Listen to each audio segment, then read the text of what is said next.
Hello everyone, it's me, Loki.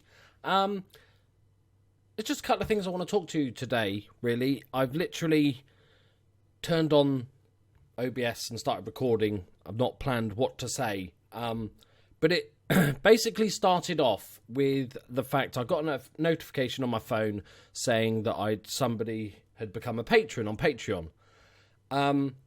So I went to have a look, so I can make sure he's in the credits and thank him on the next video and stuff like that. And I noticed, as you can see there, get it, this is so hard to do, there, that I'd hit $500 a month on Patreon, and which is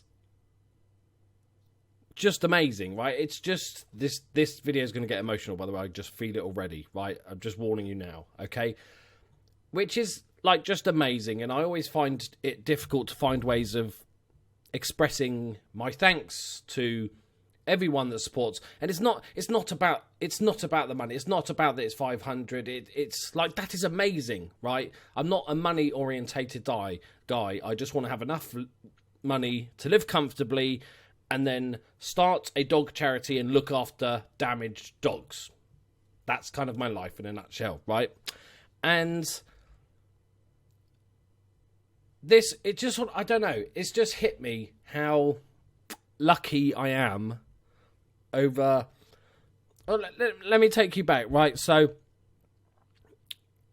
I'll take you quite far back. So, I've never really had a direction in my life. I've never grew up. I never sort of knew what it was that I wanted to do for a living. I left school at 16. I didn't go to college. Even back to my younger school days, when I was 8 or 9, I've got my old report books from school, and the teacher would say how good I'm doing in English or something. And literally every teacher would say, he farts about too much. He doesn't really get involved. He could be so good if he tried. That is my 15 years at school, 16 years at school. Or not, no, I didn't go to school when I was 0. That would be ridiculous. 11 years at school, summed up in a nutshell. And I've always had difficulty doing something if I'm not into it. And so when I left school and I needed a job, I got some shitty job welding little mesh baskets that go into deep fat fryers with the holes in and stuff to hold your chips, and in welding in a horrible little factory and stuff like that. And then I moved to Jersey in Channel Islands when I was 18 because my mum and dad split up when I was 11, and I sort of moved over there for sort of fresh start. And I fell into the accountancy world, and mainly because Jersey is full of accountants. It's an offshore place, there's tax breaks, there's lots of companies that are based in Jersey, and so I became an accountant. And it was okay for a bit, and I never really enjoyed it, but it was decent money at the time. It allowed me to rent a decent little flat in Jersey and all that sort of stuff, and then we had a nice little group of friends and everything like that. And eventually, Jersey is a small island. It's 45 square miles. And eventually it was I felt like time to move home. It never really felt like home. So I moved back to Bournemouth and got other shitty jobs. I sold house insurance. I sold car insurance. I worked at a building society for a bit, doing accountancy bits. My best job was on a help desk for internet banking, back when internet banking was really new and it was only available for a select few smaller companies. And that was pretty good for a while, but it never got me, and I always worried that I would never find that job that I'm interested in, that I'm both interested and good at, that I can make a career out of. In later life, and this is where, so I met Curly online, and we decided to meet up, and we got on great, and all was great. She lives in Northern Ireland, and I decided to move over, and this was I'm useless at dates, so the timing's probably going to all be off how long I've been here and stuff, but it's okay because Curly's also useless, so it's good. Let's say 6 years ish, right? And I moved over here 6 years ago to be with her, And our current living setup is that I'm living in the house that her and her ex-husband bought together, right? Newsflash, he's still here, right? And I know initially that sounds weird. Everyone I've ever told just goes, "Oh, was that weird?" And actually, no, it's not. It's weird. It was weird at the beginning, obviously, but their relationship ended quite a while ago, and they kind of were just sort of living in the same house because neither of them could afford to move. It's, that's the modern world, really.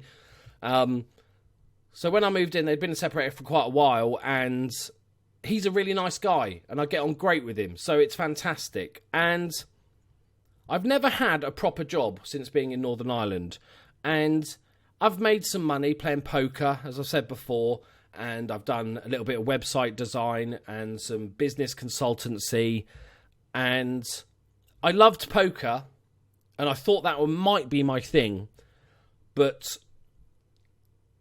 and it's online poker, but when you get to the stage with online poker is that it gets becomes its own monotony. I know for most people, like, "Oh, you play poker for a living? That is absolutely amazing." And yes, it is totally. I'm not trying to go, "Oh God, boo-hoo me."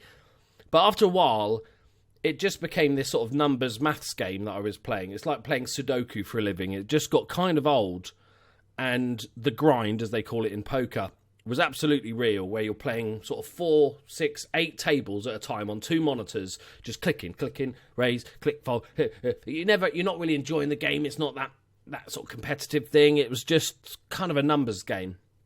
But I carried on playing because that was kind of my job at that stage. And I never earned great money. I earned enough to get by, but I have to say, and obviously I made a little bit of money from doing random web design jobs and a bit of business consultancy, but I couldn't have made it on my own. That I wasn't earning enough that I could just be self-sufficient. And so I have to say a massive, my existence in Northern Ireland, my existence on the YouTube wouldn't have happened if it wasn't for Curly. So I have no idea if she watches this. She doesn't watch all my videos, so I'm not sure if she'll watch this. But I want to say a massive thank you to Curly. She is the most amazing woman I've ever known. She has the biggest heart. She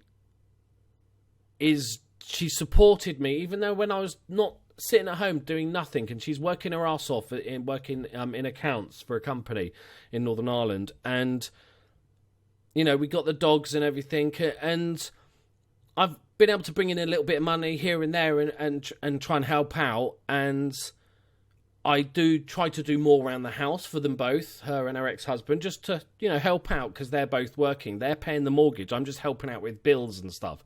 And I have to say a massive thank you to both her and her ex-husband, because they never questioned it. I've always felt like I was a burden, an anchor that was sort of bringing it down and not contributing enough. And there'll be a point to this eventually, but it's understandable if you don't want to watch this bit. But she supported me. And I'll tell you a story about, I can't remember, the sort of 3 years ago. Okay, my nephew is in business. He's in recruitment. And he's amazing. He's amazing at what he does. Like, I've know a lot about recruitment because I spend a lot of time on the phone with him talking about his business and stuff. And he's in the sort of same boat. He's done this recruitment business for so many years and now just doesn't want to do it anymore. He's bored shitless of it, right? But he knows that that's where he can make his money. But we decided that we were going to start a dog-related business, right? That was all we knew. We both love dogs. We wanted to start a dog-related business. So we went through hundreds of hours of all sorts of stuff, from thinking about maybe designing a dog-based product or a website or some sort of service or something like that. And eventually we came upon the idea. We had a website called Dogs for Life. Doesn't exist anymore. That had various different things and forums, and we had articles, and we got paid a little bit of money. We started getting paid a little bit of money from companies wanting to advertise their product or us to review their products and stuff like that. And it was doing okay. I did all the web design, and so I learnt web design to do this stuff. And I really enjoyed it. I thought, cool, this is kind of what I want to do. Not the web design stuff, but the dog related stuff, and the web design was just the nasty bit of the job. I don't find that much fun. But we decided to open a dog daycare centre. So exactly as it sounds. Basically, it's for people that maybe work full-time or long hours that want a dog, but it's bad to leave a dog at home for more than sort of, 2-3 hours a day, really. You shouldn't really be leaving your dog alone. They're pack animals. They need to be with others. Even if you've got 2 dogs, it's not good. So, but it allows people to basically have a dog, even if they work full-time and no one's home. They just drop them off at daycare in the morning, etc., etc. And my nephew lives in Basingstoke, so I moved over there for a short period. The idea was that I move over there with the dogs because I couldn't leave them here because Curly was at work, so there was nobody here. So I moved over the dogs, moved in with my nephew in his house, and we were going to build a daycare centre. So we spent months working on trying to find the property. That was the nightmarish thing. I won't bore you with the details of the property search because that... Oh, okay. So we found this property eventually. It was on the edge of a little farm, lovely little farm building with a bit of land. It was like perfect, right? It was absolutely spot on. And then we had to get planning permission, and then with Basingstoke Council, and that was just a ridiculous thing. I won't bore you with the details, but basically, they fucked us over.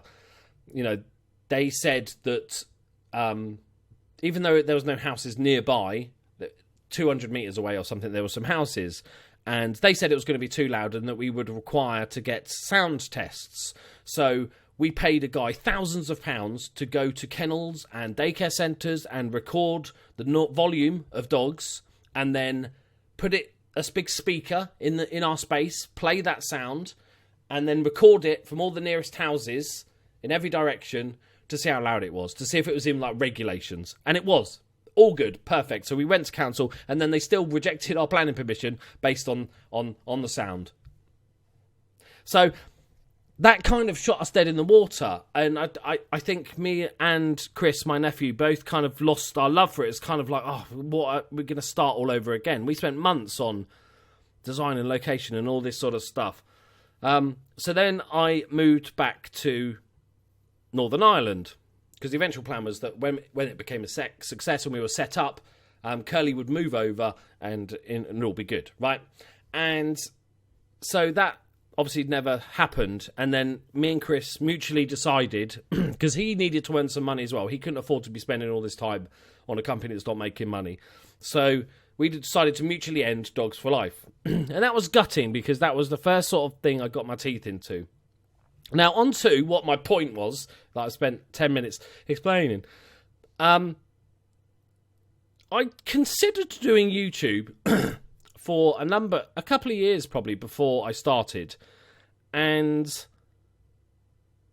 I don't know what it was that didn't made me not do it. I can't really say. I probably, I think lots of people that started YouTube, if you ask them, they say, yeah, I wanted to do it for a couple of years, but I never got around to it. And because you're starting off from scratch and all that sort of stuff. So it was totally done as a hobby. Like, I thought, you know what? I'd watch some content from other FM YouTubers, because I've always loved Football Manager and gaming. So I'd watch some content from other football managers and thought I could do that. I think I could do it better. And I'm not trying to be arrogant in that way, because I'm sure a lot of people will say I haven't done it better. But just in my opinion, I thought I could do this, good, really good. And so I started, I'm not sure what the date is, about sort of 15 months ago or something like that. And I've been around YouTube for a long time as a watcher. I see the sort of comment sections of videos and how shitty a lot of the time it is.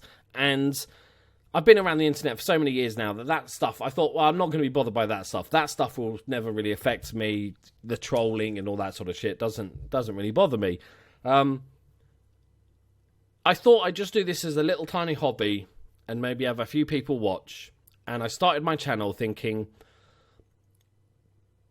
well, I started with the best way to start a channel is what do you want when you watch YouTubers? What do you think? What do you not like about their channel? What is it you do differently? And my thing for me was watching the FM community and other YouTubers and other gaming channels was I'm not a big fan of how heavily edited it is. I kind of like the more natural person that just kind of just talks and doesn't edit out. There's not a jump cut every fucking style of vloggers. Jesus Christ, they can't say a sentence, can vloggers? There's like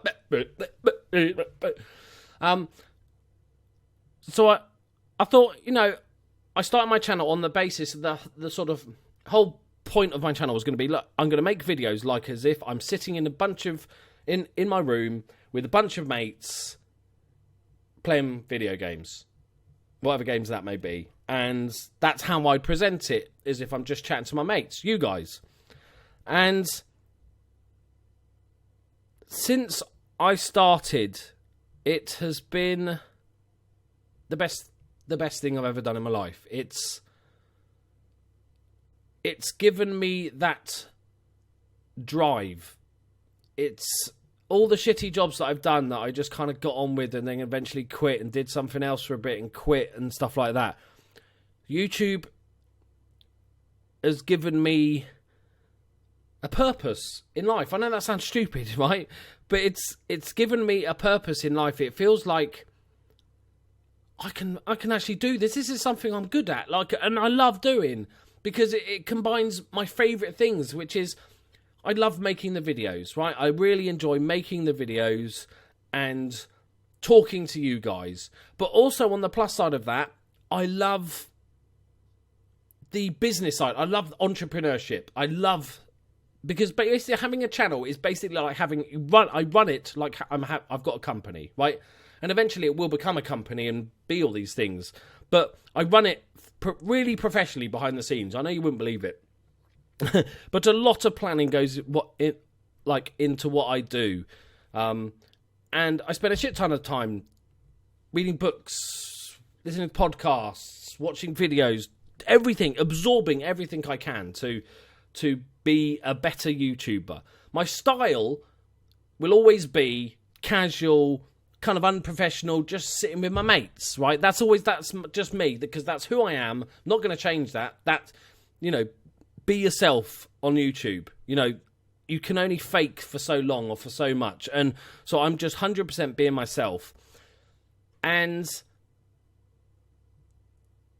one of the side effects that I did, it's not a side effect, one of the things I didn't really think about when I started YouTube was the amount of friends I'd make. I've never really been a person with a big group of friends. I had like a group of maybe 5-6 friends in Jersey that we all used to hang out together. Since coming to Northern Ireland, I literally know no one. But I've always been one of those. It's not I'm lonely. It's always been I'm always one of those people. If I was living in a flat in middle of nowhere on my own, I'd be okay with that. I'm quite comfortable with myself and a dog. Got to have a dog. But I'm quite comfortable with myself. So it was never really, oh my God, I wish I had some friends. But I've made so many fucking friends on this YouTube thing. And some I now talk to in private and I've formed good friendships with, especially a couple of other YouTubers. But also regular people that comment on my videos. I 100% feel like we're mates. Totally we're mates. If I saw you in a pub, I'd buy you a beer. That sort of, and we'd hang out. Totally, and there's probably 2,000 people that I would say that my friends. As bizarre as that sounds, and you can say bullshit if you want, but that's how I feel. And I've never really had that in my life. I've never really, done something in my life that allows me to have that. And things like the ads revenue, like the fact that people sit and watch my ads, it's 2 minutes out of your life, but at the end of the day, people don't for most channels, right? I don't for most channels, but if there's somebody I want to support, I'll sit and watch the 2-minute ad or whatever. But the fact that you guys, right, are going to give me money on Patreon to support what I do, which then allows me to feel like I have a use to the world around me. The fact that I can put money, I can pay bills, I can put money towards the mortgage. I can actually have an effect. You know, like Curly needs a new car because hers is dying. And I can actually put some money towards it. I've not been in a proper job for ages, so I've never really been able to have that sort of spare money that I can, you know, or not spare money, but just money that I can put towards something important. You know, it's $500 a month, right? My channel itself, if we look on my dashboard, where's my fucking mouse cursor gone? If I look at my dashboard, estimated in the last 28 days, 520. So let's say $1,000, which is, I don't know what, 700 quid or whatever it is, right? That means that I don't, okay, that means that I don't feel like a burden to my girlfriend, right? And that is really important to me. And I've not had that for a long time. And it's just nice to it's just nice to feel like you're useful. I know that sounds silly. Whereas before it was like I'd earn a little bit of money for a web design project or some consultancy, or I'd get a big win on poker and I could say to my missus, here's some money towards the bills and stuff, and you know, that it feels like a proper job now, and a job that I love, and a job that I want to do for years and do really well. Yeah, so I just want to say to every single person that's ever watched a video, even if this is your first video, thank you. Thank you from the bottom of my heart. It's you. I will never be able to tell you how much it matters, okay? But just know that it does matter, like, massively. And it's not about donating on Patreon and stuff like that. It's just about the general stuff of just people watching my videos and enjoying it and commenting on it. So, I'm going to go now. So, yeah, that was really a 22-minute way of saying thank you very much for your support, really. Yeah, thank you. And I'll see you in the next video where hopefully I won't be crying. That'd be good, wouldn't it? Bye-bye.